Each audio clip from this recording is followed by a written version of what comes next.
आज जो है हम पढ़ेंगे सेंटेंस, और जो सेंटेंस होते हैं आज हम उन्हें पूरा कंप्लीट करेंगे। पूरे पांचों टाइप के सेंटेंस, उन पांचों टाइप के सेंटेंस को आज हम कंप्लीट करेंगे। सबसे पहले हम जानते हैं सेंटेंस क्या है। सेंटेंस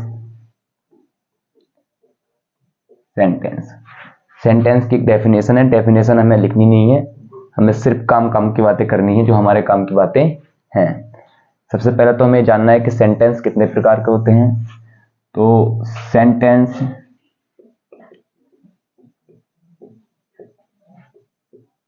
पांच प्रकार के होते हैं। सेंटेंस पांच प्रकार के होते हैं। Number 1 assertive sentence,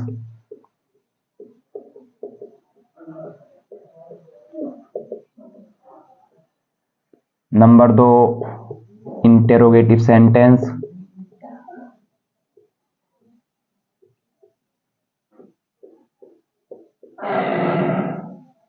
number 3 imperative sentence,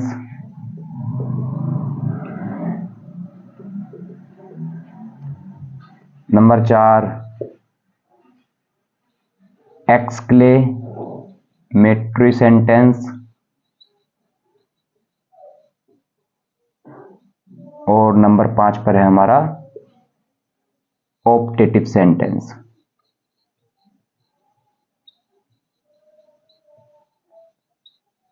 इन पांचों सेंटेंस को आज हम कंप्लीट करेंगे बिल्कुल डिटेल में, और इनको जानेंगे कि ये कहाँ कहाँ यूज इनका होता है और किस तरीके से इनकी हिंदी से इंग्लिश बनाई जाती है। सबसे पहले असर्टिव सेंटेंस, ये साधारण वाक्य है। साधारण वाक्य। इंटरोगेटिव सेंटेंस, नाम से पता चल रहा है इसका, तो ये प्रश्नवाचक वाक्य है। प्रश्नवाचक वाक्य। और इसमें अगला है इंपरेटिव सेंटेंस, ये हमारा है आदेश सूचक वाक्य। जैसे कि कोई किसी को आदेश देता है, या फिर कोई किसी से प्रार्थना करता है, या किसी को सुझाव या सलाह देता है, तो वाक्य इंपरेटिव सेंटेंस में आते हैं। इसे कहते हैं हम आदेशवाचक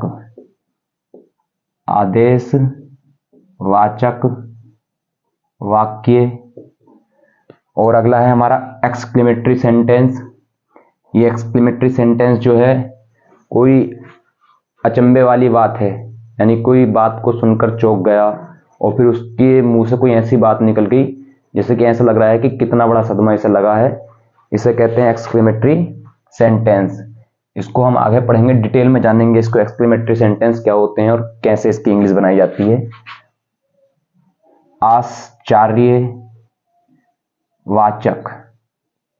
वाक्य, ये आश्चर्यवाचक वाक्य हैं। आश्चर्यवाचक वाक्य।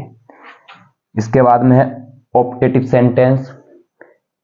ऑप्टेटिव सेंटेंस की इंग्लिश बनाना सीखेंगे, और ये हमारे वाक्य होते हैं इच्छा सूचक वाक्य। इच्छा सूचक वाक्य या फिर कामनावाचक कह सकते हैं इनको। इन पांचों सेंटेंस की हम हिंदी से इंग्लिश बनाना सीखेंगे, और ये वैसे भी हमारे इंग्लिश टू इंग्लिश भी काफी काम आएंगे। जैसे कि डायरेक्ट से इनडायरेक्ट बनाने में ये काम आएंगे, एक्टिव से पैसिव बनाने में। बाकी नीचे तो दो का कोई काम नहीं है, लेकिन इन तीन का एक्टिव से पैसिव बनाने में बहुत काम होगा। लेकिन इन पांचों का ही डायरेक्ट से इनडायरेक्ट बनाने में बहुत ज्यादा यूज होता है। इन एक एक को अब हम अलग अलग से पढ़ेंगे और इनकी इंग्लिश से, हिंदी से इंग्लिश बनाना सीखेंगे। तो ये सब आप नोट कर लेना, या फिर स्क्रीनशॉट ले लेना इसका। और अब आगे देखिए, पढ़ते हैं एक एक को पकड़ कर इनमें से। सबसे पहले हमें पढ़ेंगे असर्टिव सेंटेंस। असर्टिव सेंटेंस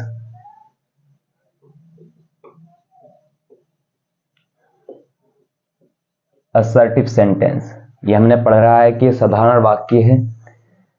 कोई भी साधारण सूचना, किसी ने आकर किसी को कोई बात कही, वो एकदम साधारण सी सूचना है, केवल सूचना के तौर पर इसको लिया गया है, तो ये ऐसे वाक्य साधारण वाक्य होते हैं।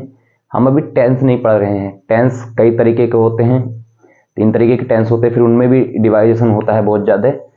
फिर वहाँ पर साधारण वाक्य कई टेंस के बन जाते हैं, लेकिन हम यहाँ ओवरऑल साधारण वाक्यों की बात कर रहे हैं। साधारण वाक्य 2 पहलू होते हैं किसी बात के, एक तो पॉजिटिव और निगेटिव। तो हम साधारण वाक्यों को 2 तरीके से बांटेंगे। पहला हमारा निगेटिव या फिर पॉजिटिव कह सकते हैं, जिसे हम अफर्मेटिव कहते हैं, दूसरा निगेटिव। तो यहाँ पर अफर्मेटिव और निगेटिव बांट कर पढ़ेंगे। असर्टिव सेंटेंस, इसमें साधारण सूचना होती है। इसमें क्या होती है? साधारण सूचना होती है। इसमें साधारण सूचना होती है। साधारण सी सूचना इसके अंदर होती है कि कोई किसी को आकर बात बताता है एक सूचना के तौर पर, या इसके अंदर कथन होते हैं, सूचना होती है, हिस्टोरिकल फैक्ट होते हैं, इस तरीके की बातें इसी के अंदर आती हैं। इसके 2 पहलू होते हैं, एक अफर्मेटिव और एक निगेटिव। दोनों को ही पढ़ेंगे। एक हमारा होता है अफर्मेटिव और दूसरा होता है हमारा निगेटिव।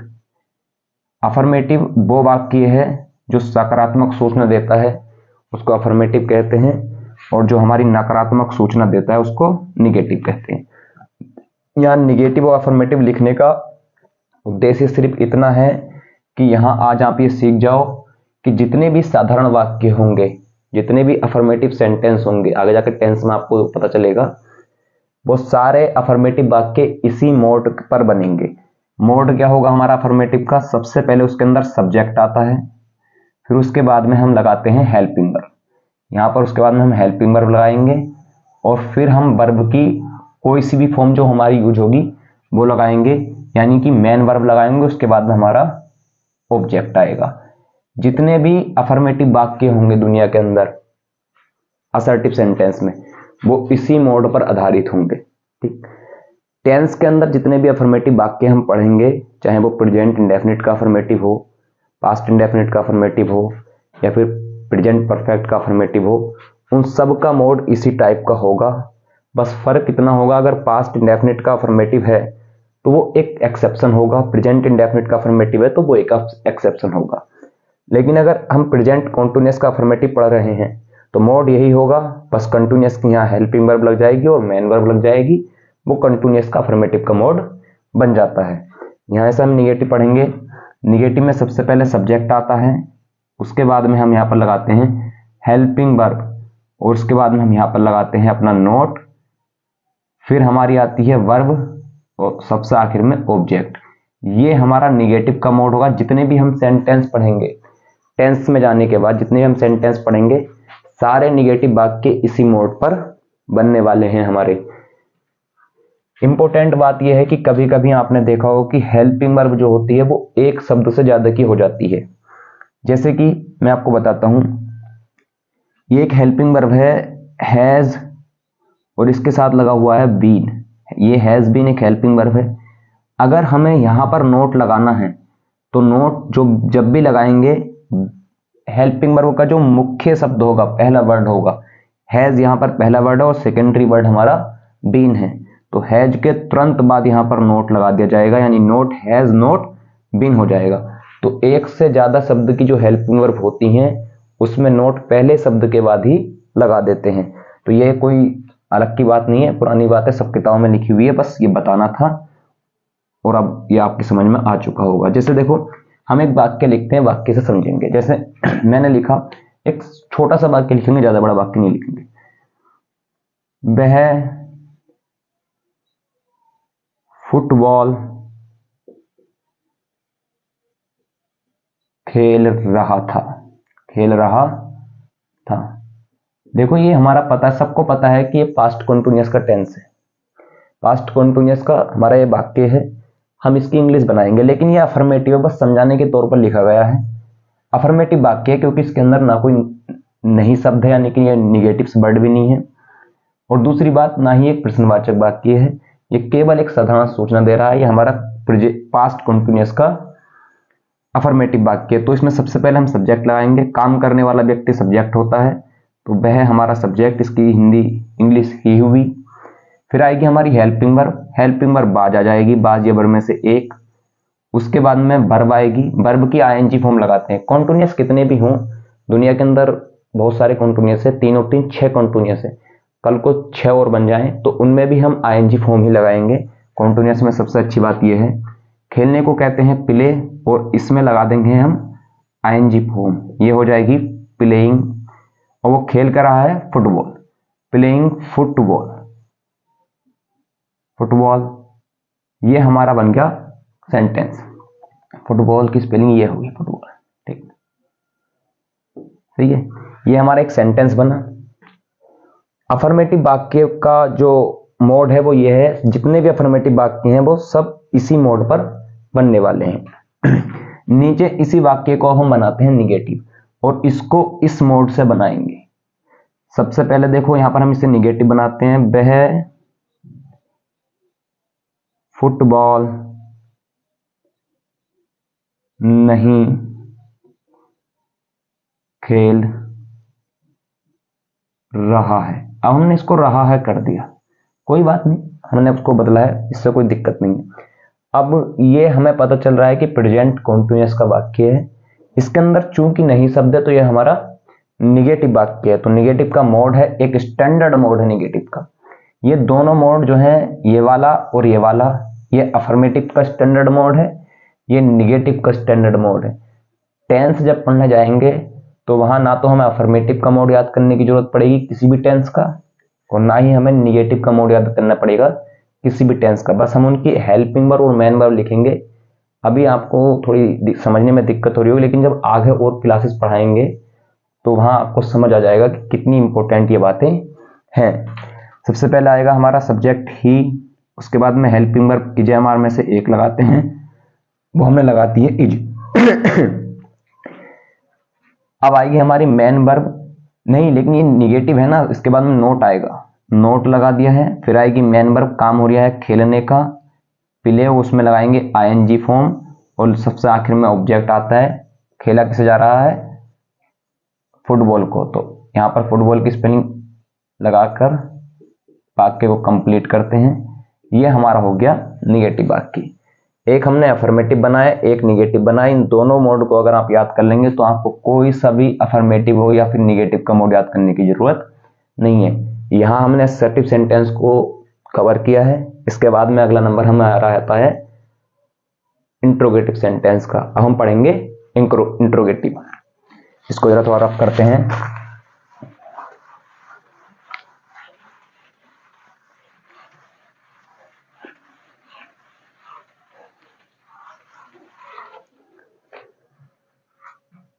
अब हमारा अगला जो सेंटेंस है वो इंट्रोगेटिव है, इंट्रोगेटिव। इस इंट्रोगेटिव सेंटेंस में सबसे आखिर में क्वेश्चन मार्क चिन्ह लगता है, और इस वाक्य के अंदर प्रश्न पूछने का काम होता है। प्रश्न दो तरीके से पूछे जाते हैं, एक तो वो प्रश्न जिनके जवाब हम हाँ या ना में दे देते हैं, एक वो प्रश्न होते हैं जिनका जवाब देने के लिए हमें कुछ अन्य शब्दों का भी इस्तेमाल करना पड़ता है। जिन प्रश्नों का जवाब हम हाँ या ना में दे देते हैं उन वाक्यों को कहते हैं यस नो टाइप इंट्रोगेटिव वाक्य। उससे अगर हम क्वेश्चन वर्ड के जो इंट्रोगेटिव होते हैं उनको क्वेश्चन वर्ड टाइप इंट्रोगेटिव कहते हैं। तो दो तरीके के हमारे इंट्रोगेटिव वाक्य हैं, दोनों को हम कवर करेंगे इस वीडियो में ही।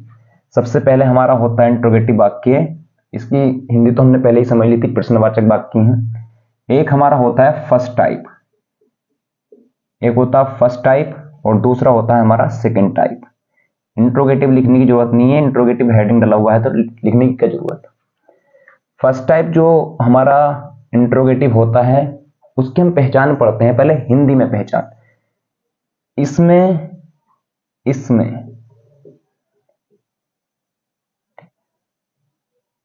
क्या शब्द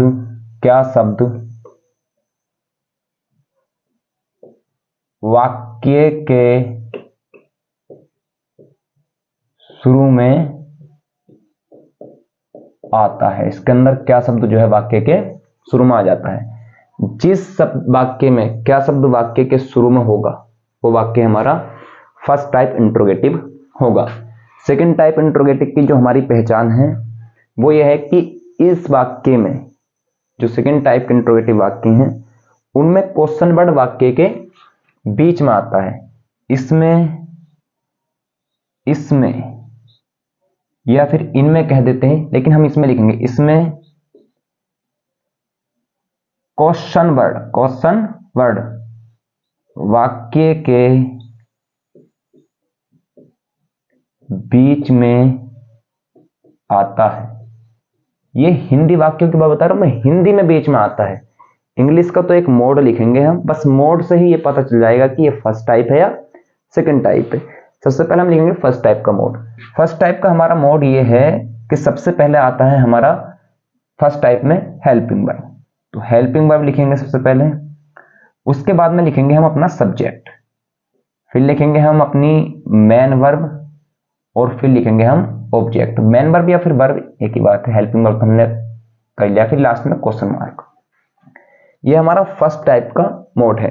अगर किसी सेंटेंस का स्ट्रक्चर इस तरीके का है, पहले हेल्पिंग वर्ब फिर सब्जेक्ट मेन वर्ब ऑब्जेक्ट है, वो इंट्रोगेटिव फर्स्ट टाइप होगा। ये इसीलिए तो हम पढ़ रहे हैं ताकि हम सेंटेंस को पहचान लगे कौन से टाइप है, ताकि हम डायरेक्ट इनडायरेक्ट अच्छे से बना सकें, एक्टिव पैसिव अच्छे से बना सकें, और फिर इंग्लिश की बहुत सारी बातें हैं जो हम इसके जरिए समझेंगे। इसमें फिर क्वेश्चन वर्ड सेकंड टाइप की बात करते हैं। सेकंड टाइप का जो हमारा मोड है वो ये है कि सबसे पहले क्वेश्चन वर्ड आता है, फिर हमारी हेल्पिंग वर्ब आ जाएगी, फिर सब्जेक्ट को लगाते हैं और उसके बाद में मेन वर्ब लगाएंगे और फिर ऑब्जेक्ट लगाएंगे। मेन वर्ब का मतलब यह है कि मेन वर्ब की 5 फॉर्म होती हैं। इंट्रोगेटिव में जो लगेंगी वो 3 तरीके की या 4 तरीके, जो भी फॉर्म लगेंगी वो पता चल जाएगा। देखो सेकंड टाइप तो इंट्रोगेटिव में लगती नहीं है, ना ही फिफ्थ फॉर्म लगेगी। इंट्रोगेटिव में बस फर्स्ट फॉर्म लगेगी, आईएनजी फॉर्म लगेगी और थर्ड फॉर्म लगेगी। सेकंड टाइप और फिफ्थ फॉर्म का कोई काम इसमें है नहीं, तो जो भी वर्ब होगी वो यहाँ पर लगा दी जाएगी और टेंस के अकॉर्डिंग बदलती रहेगी। कॉन्टिन्यूअस में तो आईएनजी फॉर्म, परफेक्ट में है तो थर्ड फॉर्म, अगर इंडेफिनिट में होंगे तो फर्स्ट फॉर्म, वो तो फॉर्म बदलती रहेगी टेंस के अकॉर्डिंग। ये हमारा एक इंट्रोगेटिव वाक्य का सेकंड टाइप का स्टैंडर्ड मोड है। अब बात ये आती है कि यदि हेल्पिंग वर्ब एक से अधिक शब्द की होगी तो क्या होगा। तो जो एक से अधिक शब्द होगा, मान लीजिए अगर हमारा एक हेल्पिंग वर्ब आ जाती है 2 शब्दों की, हैज और बीन आ जाती है, ठीक। तो ये जो मेन हेल्पिंग वर्ब है हमारी हैज, केवल इसी को हम सब्जेक्ट से पहले लेकर आएंगे, बाकी जो हमारी बची हेल्पिंग वर्ब है इसको वहीं छोड़ देंगे, ठीक। अगर मान लीजिए ऐसा यहां पर करना पड़ेगा। दूसरी बात, अगर मानो नोट होता है वाक्य के अंदर, अगर मानो नहीं शब्द है, इंट्रोगेटिव वाक्य निगेटिव है, तो नोट कहां लगाएंगे। नोट लगाते हैं इंट्रोगेटिव वाक्यों में सब्जेक्ट के तुरंत बाद में। देखो यहां पर एक नोट करके लिख लेना आप अपनी सब नोटबुक में। नोट इंट्रोगेटिव वाक्यों में सेंटेंस में नोट सब्जेक्ट के तुरंत बाद लगाते हैं। अगर इंट्रोगेटिव वाक्य है, अगर उसमें हमें नोट लगाना है तो सब्जेक्ट के तुरंत बाद में लगाएंगे। अब यहां पर फिर समझिए, अगर मान लीजिए हैज बीन 2 शब्दों की हेल्पिंग वर्ब है और हमारा सेंटेंस निगेटिव है, तो नोट कहां लाएंगे। पहले सब्जेक्ट से पहले केवल है जाएगा, फिर सब्जेक्ट आएगा, फिर नोट और फिर बीन। एक सेंटेंस बनाएंगे, सब समझ में आ जाएगा। एग्जाम्पल देखते हैं। देखो, मैं 4 साल से यहां रह रहा हूं। मैं 4 साल से यहां रह रहा हूं। इस वाक्य की हम अब इंग्लिश बनाएंगे, ठीक। अब इंग्लिश कैसे बनाएंगे, देखो क्या से लिखूंगे ना, इंट्रोगेटिव वाक्य बनाना सेकंड फर्स्ट टाइप में, मैंने गलती कर दी उसमें, कोई बात नहीं। देखो, क्या मैं 4 साल से यहां रह रहा हूं, हमारा पहला वाक्य ये है। सबसे पहले देखो हमारा ये इंट्रोगेटिव वाक्य है या नहीं है जानते हैं। देखो इसके अंदर वाक्य के शुरू में क्या लगा हुआ है, क्वेश्चन वर्ड, क्या शब्द। जब वाक्य के शुरू में क्या शब्द आता है तो वो इंट्रोगेटिव फर्स्ट टाइप होता है। तो ये हमारा इंट्रोगेटिव फर्स्ट टाइप वाक्य है। इसकी इंग्लिश बनाने के लिए हमें ये वाले मोड का यूज करना पड़ेगा। ये किस टेंस का वाक्य है वो अभी जानने की जरूरत नहीं, केवल इस मोड का यूज करके वाक्य बनाना सीख रहे हैं। सबसे पहले आएगी हेल्पिंग वर्ब। तो इस सेंटेंस में हेल्पिंग वर्ब का यूज होगा हैज या हैव बीन का। चूंकि ये मे की स्पेलिंग आई होती है इसलिए हैव बीन का यूज होगा। तो हैव और बीन दो वर्डों की हेल्पिंग वर्ब है, तो केवल पहला वर्ड लेंगे हम, हैव बीन। पहला वर्ड हमने हैव लिया और जो बीन है उसको सब्जेक्ट के बाद में लगाना, क्योंकि मुख्य वर्ड ही सब्जेक्ट से पहले आता है। हैव आई बीन, अब वर्ब की आईएनजी फॉर्म चूंकि कॉन्टिन्यूअस है, लिविंग हेयर और फॉर 4 ईयर्स, FO और ईयर्स। ये हमारा इसकी इंग्लिश बन गई। ये केवल तुम्हें मुख्य चीज ये है कि हेल्पिंग वर्ब का यूज करना हम आपको सिखा रहे हैं। यदि हेल्पिंग वर्ब एक से अधिक शब्द की हो जाए तो उसका यूज कैसे करेंगे, बाकी आगे तो जो बच्चे जानते हैं उन्हें तो पता है, जो स्टूडेंट पढ़े हुए हैं उन्हें तो पता है, जो नहीं समझते उनको बताने के लिए है। अगर एक से अधिक शब्द की हेल्पिंग वर्ब है तो उसमें मुख्य शब्द सब्जेक्ट से पहला जाएगा, बाकी वहीं रहेगा। अब बात यह आती है अगर इंट्रोगेटिव वाक्य निगेटिव होता है तो क्या होगा। तो देखो क्या होगा, इसको यहां समझते हैं। एक एग्जांपल लेते हैं, देखो नीचे की तरफ,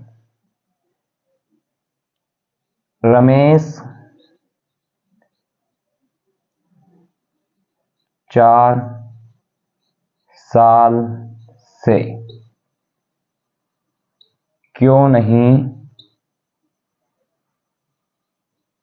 पढ़ रहा है। देखो ये वाक्य अब हमारा इंट्रोगेटिव तो है ही है, क्योंकि इसके बीच में क्वेश्चन वर्ड और सेकंड टाइप है, लेकिन ये निगेटिव भी। अब देखो ये दो शब्दों की हेल्पिंग वर्ब भी है इस सेंटेंस में और ये निगेटिव है, तो इससे समझने में थोड़ी आसानी होगी। सबसे पहले सेकंड टाइप में क्वेश्चन वर्ड, इसकी स्पेलिंग क्या होती है, वाई। पहले क्वेश्चन वर्ड आया, क्वेश्चन वर्ड के बाद में हेल्पिंग वर्ब आएगी। हेल्पिंग वर्ब हमारी हैज या हैव बीन लगनी है। रमेश सिंगुलर है इसलिए हैज बीन लगाएंगे। इंट्रोगेटिव में दो शब्दों की हेल्पिंग वर्ब तो पहले हैज लगाएंगे, फिर आएगा सब्जेक्ट रमेश, उसके बाद में हमारा चूंकि सेंटेंस निगेटिव है इसीलिए नोट सब्जेक्ट के तुरंत बाद में लगाना है, और फिर हमारी बची हुई हेल्पिंग वर्ब आएगी बीन। ये चीज थी मुख्य समझाने की। उसके बाद में तो जब आगे हम पढ़ेंगे तो तुम्हें सब समझ में आने लगेगा। बीन रीडिंग, पढ़ रहा है, कब से, 4 ईयर्स, तो ये अनिश्चित समय है तो इसके लिए 4 ईयर्स, 4 ईयर्स। ये हमने इंट्रोगेटिव फर्स्ट टाइप और सेकंड टाइप दोनों को कवर किया है। इसमें अगर कोई भी डाउट होगा तो आप कमेंट सेक्शन में लिखकर पूछ सकते हैं। और इसके बाद में हमारा जो नेक्स्ट सेंटेंस है, नेक्स्ट टॉपिक है, वो हमारा इंपरेटिव सेंटेंस है, जो बहुत ही इंपॉर्टेंट टॉपिक है। आज हम उसको भी कवर करेंगे, उसको भी पढ़ेंगे। फिर बचे हुए जो 2 सेंटेंस हैं उनको भी हम बहुत जल्द ही पढ़ेंगे। इंट्रोगेटिव सेंटेंस में कोई डाउट नहीं होगा। इसके बाद हम पढ़ते हैं अब असर्टिव, नहीं इंपरेटिव सेंटेंस। असर्टिव तो हम पढ़ चुके हैं, इंपरेटिव सेंटेंस को अब मैं पढ़ाऊंगा आपको।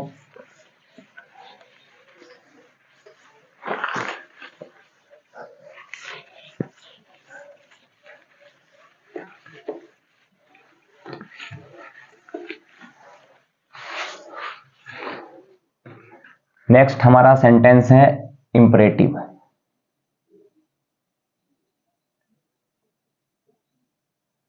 इंपरेटिव सेंटेंस में फुल स्टॉप हम लगाते हैं। इसकी इंग्लिश में आपको इतनी आसान तरीके से बनाना सिखाऊंगा कि आज तक आपने कहीं भी इतनी आसान तरीके से इसकी इंग्लिश बनाना नहीं सीखी होगी। कैसा भी वाक्य हो इंपरेटिव सेंटेंस का आप बहुत ही आसानी से चुटकियों में बना सकते हैं। बस आपको यहाँ समझने की जरूरत है, जो मैं आपको बताने वाला हूं। इंपरेटिव सेंटेंस की पहले तो हम हिंदी में एक पहचान लिखते हैं, हिंदी पहचान लिखते हैं इसकी, हिंदी पहचान।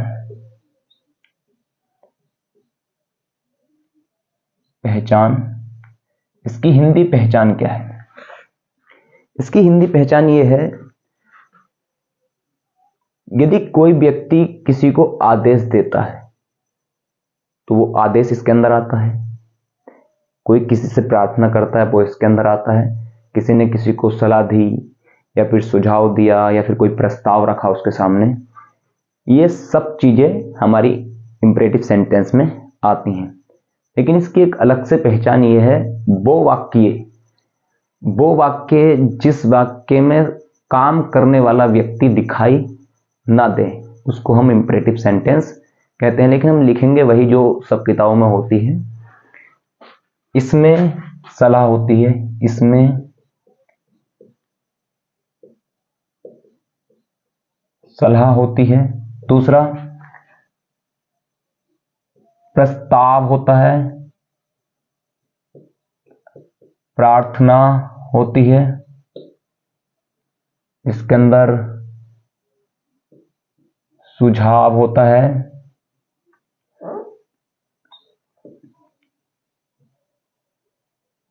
ETC आदि बातें होती हैं। सलाह, प्रस्ताव, सुझाव या फिर आदेश, इसी तरीके की बातें होती हैं। इसमें आदेश वो लिख देते हैं, आदेश तो इंपॉर्टेंट है, आदेश के ऊपर ही तो बने हुए हैं और आदेश से इसका नाम लिखा हुआ है, तो फिर आदेश को कैसे छोड़ सकते हैं, आदेश भी इसके अंदर हमने लिख लिया है।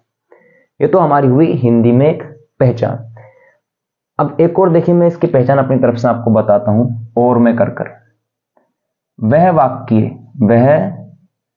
वाक्य जिसमें काम को करने वाला व्यक्ति दिखाई न दे, यानी कि जो काम कर रहा है व्यक्ति वो वाक्य के अंदर मौजूद ही ना हो, वो वाक्य होता है हमारा इंपरेटिव सेंटेंस। इंपरेटिव सेंटेंस मैंने आपको बता दिया, जैसे कि हमने असर्टिव पढ़ा अभी। असर्टिव में भी मैंने बताया दो पहलू होते हैं बात के, या तो वो वाक्य निगेटिव होगा या अफर्मेटिव। ऐसे इंट्रोगेटिव में भी हमने बताया कि वो निगेटिव है और अफर्मेटिव है। इंट्रोगेटिव तो है, निगेटिव और अफर्मेटिव दोनों हो सकता है। ऐसे यहां पर भी इंपरेटिव सेंटेंस में निगेटिव और अफर्मेटिव दोनों तरीके का वाक्य होगा, तो दोनों के मोड लिखेंगे। सबसे पहले देखो, एक वाक्य होगा हमारा अफर्मेटिव और दूसरा जो वाक्य होगा हमारा वो निगेटिव होगा। ठीक है, दो तरीके की बात होगी। जो हमारा अफर्मेटिव वाक्य होगा उसको हम बनाएंगे, सबसे शुरू में मेन वर्ब रखेंगे, मेन वर्ब की फर्स्ट फॉर्म, उसके बाद में ऑब्जेक्ट को रखेंगे और फिर उसके बाद में जो अदर वर्ड होंगे उनको जोड़ देंगे, फुल स्टॉप लगा देंगे। ये हमारा इंपरेटिव सेंटेंस के अफर्मेटिव का मोड हुआ, स्टैंडर्ड मोड है ये। मेन वर्ब की फर्स्ट फॉर्म, ऑब्जेक्ट और अदर वर्ड। शुरुआत मेन वर्ब से करेंगे और यहां समझने वाली अभी एक बात है, जिस वाक्य की शुरुआत मेन वर्ब से होगी वो वाक्य 101% इंपरेटिव सेंटेंस होगा। इस मोड से हमें ये बात समझ आती है। तो हमारे अफर्मेटिव सेंटेंस की जो इंपरेटिव का अफर्मेटिव है उसकी शुरुआत कहां से होगी, मेन वर्ब से। दूसरा हमारा सेंटेंस है निगेटिव। निगेटिव सेंटेंस में जो शुरुआत होती है वो डोंट से होगी, उसके बाद में हमारा ऑब्जेक्ट आएगा डोंट के तुरंत बाद में, फिर हमारा नहीं मेन वर्ब तो रहेगी, डोंट के बाद में मेन वर्ब आएगी, उसके बाद में हमारा ऑब्जेक्ट आएगा और फिर हमारा अदर वर्ड आएगा। फुल स्टॉप के साथ वाक्य को समाप्त करेंगे। जिस वाक्य की शुरुआत डोंट से होती है वो वाक्य हमारा इंपरेटिव होता है। यहां हमने इंपरेटिव से ये सीखा है कि इंपरेटिव सेंटेंस की इंग्लिश वाक्यों में कैसे पहचान करें। यदि वाक्य की शुरुआत मेन वर्ब की फर्स्ट फॉर्म से हो रही है या फिर मेन वर्ब से हो रही है तो वो इंपरेटिव है, डोंट से हो रही है वो तो भी इंपरेटिव है। यदि वाक्य की शुरुआत हेल्पिंग वर्ब से हो रही है तो वो हमारा इंट्रोगेटिव फर्स्ट टाइप है। यदि वाक्य की शुरुआत क्वेश्चन वर्ड से हो रही है और उसके बाद में हेल्पिंग वर्ब है तो इंट्रोगेटिव सेकंड टाइप है। और अफर्मेटिव और निगेटिव का तो तुमने असर्टिव में दोनों के मोड देख लिए हैं। अब इनकी इंग्लिश बनाना सीखते हैं। देखो इंग्लिश कैसे बनाएंगे, एक दो सेंटेंस की जगह तो यहां भी है, एग्जाम्पल यहां लिख लेते हैं। ठीक, पहला सेंटेंस ये है, यहां आओ, यहां आओ। पहला वाक्य यहां आओ, पुलिस को ब्राउन, किसी ने किसी को बुलाया यहां आओ। अब ये प्रार्थना है या आदेश है, इसमें हमें नहीं जाना है क्योंकि हमें प्रार्थना आदेश के मामले में भी नहीं जाना है। हमें केवल हिंदी से इंग्लिश बनाना सीखना है। अभी हमें ट्रांसलेशन सीख रहे हैं और हम वाक्य की पहचान करना सीख रहे हैं। उसके बाद में डायरेक्ट इनडायरेक्ट में जब इसका यूज होगा वहां सीखेंगे बाकी बात। ये सेंटेंस हमारा अफर्मेटिव है। सेंटेंस कैसा है हमारा? अफर्मेटिव। निगेटिव सेंटेंस कैसा होता है इंपरेटिव का, वो भी अभी बताएंगे। पहले इसको बनाते हैं। यहां आओ, किसी ने किसी को बुलाया, यहां आओ। काम करने वाला व्यक्ति दिख रहा है, आगा कौन? कोई आगा? कोई तो आएगा, लेकिन वो वाक्य के अंदर मौजूद नहीं है। बस देखो यही इसकी पहचान है। इंपरेटिव सेंटेंस में जो काम करने वाला व्यक्ति होता है वो दिखाई नहीं देता है। इसकी इंग्लिश कैसे बनाएंगे आप? अफर्मेटिव में सबसे पहले मेन वर्ब की फर्स्ट फॉर्म, आने को कहते हैं कम। ऑब्जेक्ट इस सेंटेंस के अंदर मौजूद नहीं है। अदर वर्ड या फिर इसको एडवर्ब कह सकते हैं। हेयर मीन्स होता है यहाँ, कम हेयर। कितना बोलते हैं हम बोलचाल में, लेकिन इंग्लिश से हिंदी, हिंदी से इंग्लिश बनाना इसका हम बहुत कम ही सीख पाते हैं। एक और सेंटेंस देखो,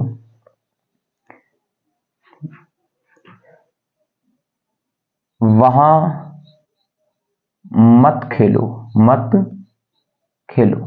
एक सेंटेंस हमने अफर्मेटिव का लिखा और हम एक सेंटेंस निगेटिव का लिख रहे हैं। आप कहोगे नहीं निगेटिव कैसे, इसके अंदर तो नोट नहीं शब्द है ही नहीं। अगर नहीं होता है तो ही निगेटिव नहीं होता है। नहीं के बराबर एक शब्द और होता है जिसे इंपरेटिव में हम मत कहते हैं। मत कितना बोलते हैं हम गांव की भाषा में, जब हम गांव में रहते हैं, गांव वाले तो ज्यादातर यही भाषा बोलते हैं। वहां मत खेल, यहाँ मत खेल, रोटी मत खा, खाना मत खा।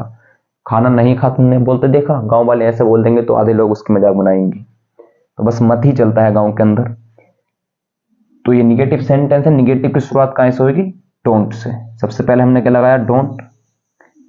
ठीक, अब डोंट के बाद में क्या आएगी? वर्ब की फर्स्ट फॉर्म। खेलने को कहते हैं प्ले, डोंट प्ले। इसके अंदर ऑब्जेक्ट सेंटेंस के अंदर नहीं है, छोड़ देंगे। अदर वर्ड, वहां को कहते हैं देयर, डोंट प्ले देयर। कितनी सिंपल सिंपल हम इसकी इंग्लिश बना रहे हैं। एक और सेंटेंस देखो, एग्जाम्पल के तौर पर एक और लिखते हैं। ठीक है, पानी लाओ, पानी लाओ। कोई मेहमान आया और आती चेयर पे बैठती, गर्मी का टाइम है, बहुत तेज की गर्मी हो रही है, आती कहता पानी लाओ। तो ये जो वाक्य है उसने आदेश दिया या प्रार्थना की, वो एक अलग बात है। हालांकि मेहमान आदेश ही देते हैं, वो एक अलग चीज है। तो उसने आती कहा पानी लाओ, और पानी लाने वाला कौन है ये तो दिखाई नहीं दे रहा है वाक्य के अंदर, लेकिन फिर भी ये वाक्य जब पहचान के तौर पर हमने सीख लिया, ये इंपरेटिव है लेकिन अफर्मेटिव है। अफर्मेटिव इंपरेटिव का मोड ये है, सबसे पहले हमारा क्या आएगा? मेन वर्ब की फर्स्ट फॉर्म। लाने को कहते हैं, सबको पता है, ब्रिंग। ब्रिंग लाना होता है। और ऑब्जेक्ट लाया किस जाएगा? पानी को। जिसको किया जाता है वो ऑब्जेक्ट होता है। वर्ब का प्रभाव जिस शब्द पर पड़ता है वो हमारा ऑब्जेक्ट होता है। लाया किस जाएगा? पानी को। ब्रिंग लाओ वाटर, पानी, पानी लाओ। ये हमारा एक सेंटेंस बना। एक और निगेटिव करते हैं इसी तरीके से। एक शब्द है, देखो एक वाक्य है, शोर मत करो। कितना सुना होगा आपने? शोर मत करो, शोर मत करो। ये एक हमारा निगेटिव वाक्य है। चूंकि इसके अंदर मत आ गया, मत बराबर नहीं होता है, इसलिए हमारा ये निगेटिव बन गया। निगेटिव वाक्य कैसा बनेगा? सबसे पहले डोंट, उसके बाद में वर्ब की फर्स्ट फॉर्म, फिर ऑब्जेक्ट। तो डोंट आया सबसे पहले, मत की स्पेलिंग डोंट आ गई। ठीक, फिर आएगी वर्ब की फर्स्ट फॉर्म, शोर मत करो। शोर करने की स्पेलिंग होती है मेक ए नॉइज। पूरा एक फ्रेज है, लिख देते हैं मेक ए नॉइज।